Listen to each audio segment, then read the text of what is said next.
Imagina un imperio que se considera el centro del universo. El imperio Qing, la China del siglo XVIII, es la nación más rica, poblada y orgullosa de la tierra.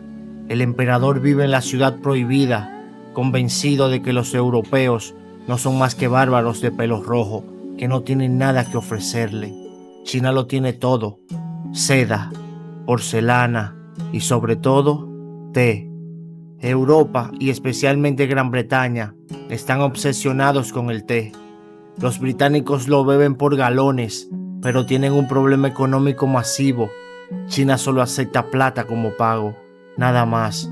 Ni lana, ni hierro, ni textiles ingleses, solo lingotes de plata pura. Esto creó un agujero negro en la economía británica. La plata del Imperio Británico estaba fluyendo sin parar hacia las arcas de Pekín. Para 1800, el Banco de Inglaterra estaba entrando en pánico.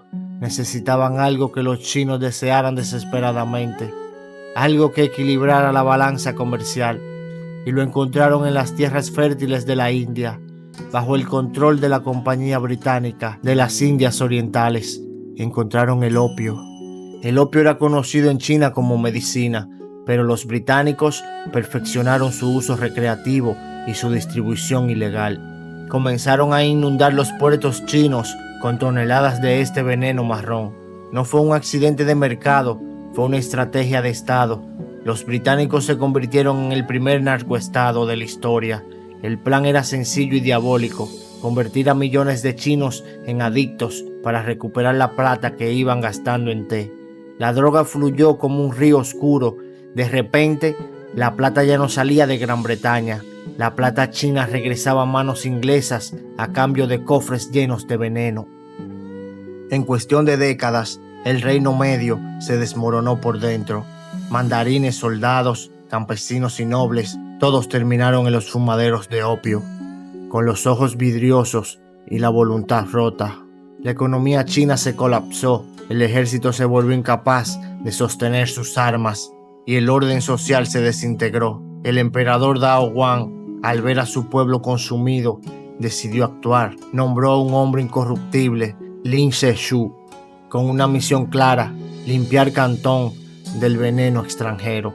Lin no envió una carta diplomática amable, envió un mensaje de fuego. Confiscó más de 20,000 cofres de opio y los destruyó públicamente, mezclándolos con cal y sal para que ni siquiera la tierra pudiera recuperarlos. Fue el mayor acto de desafío contra el libre comercio británico.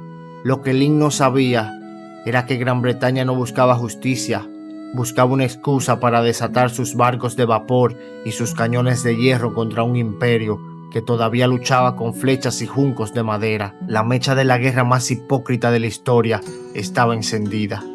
Pero la droga solo era la mitad del plan. Mientras los británicos inundaban China de opio, se dieron cuenta de algo. No querían depender de los puertos chinos para siempre. Querían el té, pero querían cultivarlo ellos mismos en su propia colonia, la India.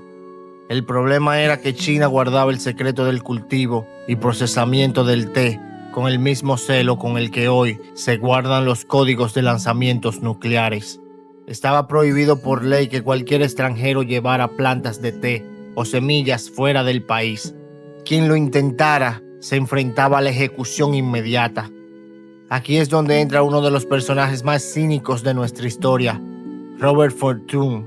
La Compañía de las Indias Orientales le contrató no como diplomático, sino como espía botánico. Fortune se disfrazó de noble chino, se afeitó la cabeza, se puso una coleta postiza y se adentró en las regiones montañosas donde se cultivaba el mejor té. Lugares donde ningún europeo había puesto un pie jamás. Fortune no solo robó semillas, robó el conocimiento milenario de los maestros del té, engañándolos y sobornándolos para que les revelaran cómo secar y fermentar las hojas. Este robo fue el golpe de gracia económico. Mientras los cañones británicos destruían las flotas chinas, Fortune enviaba miles de plantas de té hacia la India británica, específicamente a Darjeeling y Assam. En cuestión de una década, el monopolio que China había ostentado durante 2000 años se evaporó. Los británicos ya no necesitan la plata china, Ni siquiera necesitaban comerciar con ellos. Habían creado su propia industria del té en suelo indio, financiada con el dinero del opio chino. Fue un saqueo doble. Le quitaron a China la salud de su pueblo con la droga y le quitaron su riqueza futura robando su propiedad intelectual. China estaba siendo devorada por fuera con acero y por dentro con espías. El Imperio Británico no jugaba la guerra, jugaba la extinción económica de su rival. Cuando la noticia de la destrucción del opio llegó a Londres, el Parlamento no habló de drogas ni de salud pública, habló de propiedad privada y de libertad de comercio. Gran Bretaña, la superpotencia que había derrotado a Napoleón, no iba a permitir que un imperio asiático le dictara las reglas del juego. Enviaron una fuerza expedicionaria que parecía salida de una pesadilla futurista para los chinos. En el centro de esa flota estaba el Némesis, el primer cañonero de hierro propulsado por vapor. Para los soldados chinos, que nunca habían visto un barco que no dependiera del viento, el Némesis era un monstruo marino que escupía fuego y humo negro, capaz de navegar río arriba contra la corriente y destruir fortalezas enteras sin despeinarse. La guerra fue, en realidad, una masacre tecnológica. La flota Qing estaba compuesta por juncos de guerra de madera, hermosos y tradicionales, pero armados con cañones de fundición antigua que apenas tenían alcance. Cuando los británicos llegaron a la desembocadura del río Perla, la diferencia fue aterradora. Mientras los juncos chinos intentaban maniobrar con sus velas de eteria, los barcos británicos disparaban proyectiles explosivos desde distancias inalcanzables. Un solo impacto de un cañón de 68 libras podría partir un junco chino a la mitad, enviando a cientos de hombres a la tumba acuática en segundos. La valentía china fue absoluta, pero inútil.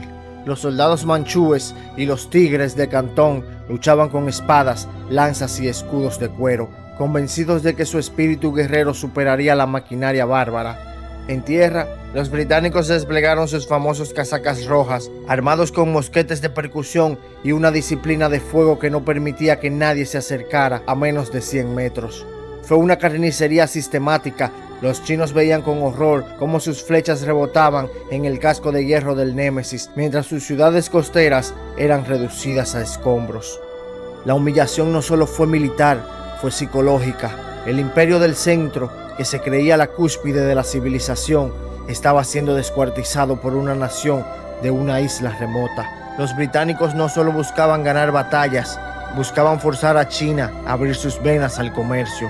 Navegaron por el río Yangtze, cortaron el suministro de grano a Pekín y, amenazando con estrangular el corazón del imperio, el emperador, que nunca había salido de los muros de la ciudad prohibida, tuvo que aceptar la realidad. El dragón de madera estaba siendo devorado por el monstruo de hierro. La resistencia se desvaneció entre el humo de las baterías británicas y los gritos de una armada que se hundía en el olvido. La guerra no solo se libraba en el mar, en las calles de Cantón y Ningbo. La realidad era un poema de terror. Imagina ser un ciudadano chino de 1840. Tu ciudad está sitiada por barcos que parecen castillos de metal. El suministro de comida se corta, el precio del arroz se dispara. Pero lo peor no es el hambre, es ver cómo tus propios vecinos, aquellos que juraron proteger la ciudad, están tan drogados por el opio británico que ni siquiera pueden sostener una lanza. Los soldados Qing, en lugar de entrenar, se amontonan en las esquinas mendigando una última calada para olvidar el miedo a los cañones. Hubo momentos de una resistencia civil heroica y desesperada. En la aldea de San Juan Li, miles de campesinos armados solo con herramientas de labranza y palos de bambú lograron acorralar a una unidad de soldados británicos durante una tormenta. Los mosquetes ingleses fallaron por la lluvia y por un momento la pura masa humana china parecía que iba a ganar. Los campesinos luchaban por sus tierras, por sus hijos y por un honor que sus generales ya habían vendido. Pero la tecnología británica siempre tenía la última palabra. Tan pronto como la lluvia paró y llegaron los refuerzos con artillería de largo alcance, la masacre de campesinos fue total. El odio hacia el extranjero se cimentó en estos años. No era solo odio al invasor, era odio a la hipocresía de los misioneros británicos, que llegaban con la Biblia en una mano y el opio en la otra. Los británicos publicaban panfletos diciendo que estaban civilizando a China, mientras sus barcos descargaban toneladas de veneno que mataban a más personas que cualquier peste. Esta contradicción desgarró el tejido social chino. Las familias se vendían a sí mismas para pagar una pipa. Los padres vendían a sus hijas a los burdeles de los puertos para comprar una bola de opio. La estructura familiar confuciana, el pilar de China durante milenios, se pudrió desde la raíz. Inglaterra no solo ganó una guerra, destruyó el alma de una civilización para asegurar sus dividendos anuales. Mientras los cañones del Némesis reducían a ceniza los puertos milenarios de China, al otro lado del mundo, en los salones de té de Londres, nadie hablaba de droga, ni de los cuerpos flotándose en el Yangtze. Para la alta sociedad británica, las noticias del frente eran simplemente negocios necesarios. El té nunca supo tan dulce como cuando se pagaba con la plata robada a un imperio moribundo. Gran Bretaña estaba construyendo sus ferrocarriles, sus museos y su industria con el capital de un narcoestado. Esta es la gran paradoja de la era victoriana. La civilización más avanzada y moralista del planeta se financió convirtiendo 12 millones de personas en fantasmas dependientes de una pipa de opio. La elegancia de Londres tenía un olor oculto, el olor a amapola y pólvora. Para 1842, el Imperio Qing estaba de rodillas. Los cañoneros británicos estaban anclados frente a Nankín, con sus bocas de fuego apuntando directamente al corazón de la ciudad. El emperador no tuvo otra opción que aceptar los términos de los bárbaros. Lo que siguió no fue una negociación, fue un atraco a punta de pistola, convertido en documento legal. El Tratado de Nankín fue el primero de los que los chinos llamarían tratados desiguales. Los británicos no pidieron disculpa por drogar a una nación, exigieron que China les pagara por el opio que Lin Se-shu había destruido, exigiendo que China pagara los costos de la guerra que ellos mismos habían iniciado, y lo más doloroso, exigieron la entrega de una pequeña isla rocosa llamada Hong Kong, para convertirla en una base de operaciones permanente. China, que durante milenios se había visto a sí misma como el sol alrededor del cual giraba el mundo, fue obligada a abrir 5 puertos al comercio extranjero. No solo significaba sede y té, significaba que el opio ahora fluiría legalmente. Protegida por las leyes británicas, el Reino Unido no solo había ganado una guerra, había legalizado su papel como el mayor narcotraficante del planeta. La soberanía china fue destrozada. Los ciudadanos británicos en suelo chino ya no estaban sujetos a las leyes del emperador, sino a las suyas propias, creando un estado dentro de otro estado. Pero las consecuencias fueron mucho más allá de la economía. La derrota rompió el mandato del cielo. El pueblo chino vio que sus gobernantes eran incapaces de protegerlos de los extranjeros. Esto sembró la semilla de décadas de rebeliones sangrientas, guerras civiles y pobreza extrema. La guerra del opio marcó el inicio de lo que China llama el siglo de humillación, un periodo de 100 años donde potencias extranjeras despedazaron el país como si fuera un pastel. Hoy, cuando miramos la política moderna de China, su obsesión por la soberanía y su desconfianza hacia las potencias occidentales, no podemos olvidar las guerras del opio.